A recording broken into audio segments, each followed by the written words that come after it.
Bonjour. Deuxième partie de cette longue visite que nous avons évoquée lors de l'épisode précédent. Et cette fois, je vais vous raconter quelque chose d'assez troublant. Effectivement, comme je vous l'ai dit la dernière fois, cette visite, on pourrait croire qu'elle est présentée comme étant deux visites quand on lit la Genèse. Pourquoi ?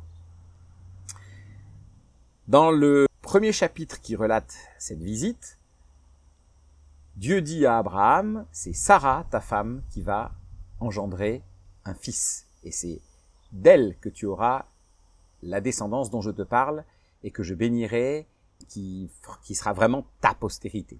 La postérité telle que Dieu la voulait sortira de Sarah, ta femme. Et il est dit que Abraham rit en lui-même en se disant je suis vieux, ma femme est vieille, c'est impossible.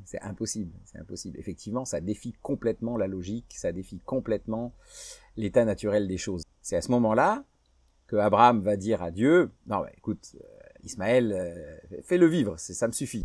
Deuxième récit qui finalement, on va se rendre compte, se confond avec le premier, eh bien c'est le même récit, on a l'impression que l'Éternel revient une autre fois. Par les histoires d'âge et de date, on se rend compte que c'est la même visite. Cette fois-ci, au moment où Dieu annonce à Abraham que c'est Sarah qui va engendrer un fils l'année prochaine à la même époque, et il dit aux deux la même chose, eh bien, Sarah qui est dans l'attente, donc Dieu ne la voit pas, Sarah rigole en elle-même, et dit, comment c'est possible ? Est-ce que j'aurai encore des désirs ? Est-ce que mon maître aussi ? Est-ce qu'il me serait possible de porter un gamin ?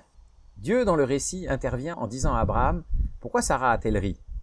Sarah répond, je n'ai pas ri. Et Dieu lui répond, si, tu as ri.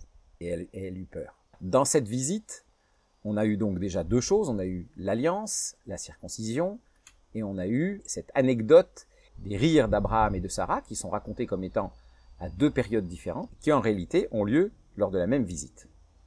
Ce qui est étrange aussi, c'est de voir que le narrateur a fait intervenir Dieu vis-à-vis de Sarah, mais il n'a pas fait intervenir Dieu vis-à-vis d'Abraham quand Abraham a rigolé dans son cœur. C'est intéressant de le noter. Je préciserai juste une chose, c'est que quand on voit tous les préparatifs que Abraham fait pour nourrir et pour rassasier, pour désaltérer les visiteurs, puisqu'ils sont trois, à l'intérieur duquel, semble-t-il, Dieu est, ça ne peut pas être fait en 1 heure, ça ne peut pas être fait en 2 heures ni en 3 heures. Voilà. Toujours est-il que on se retrouve à la troisième partie de cette longue visite. Au revoir, à bientôt.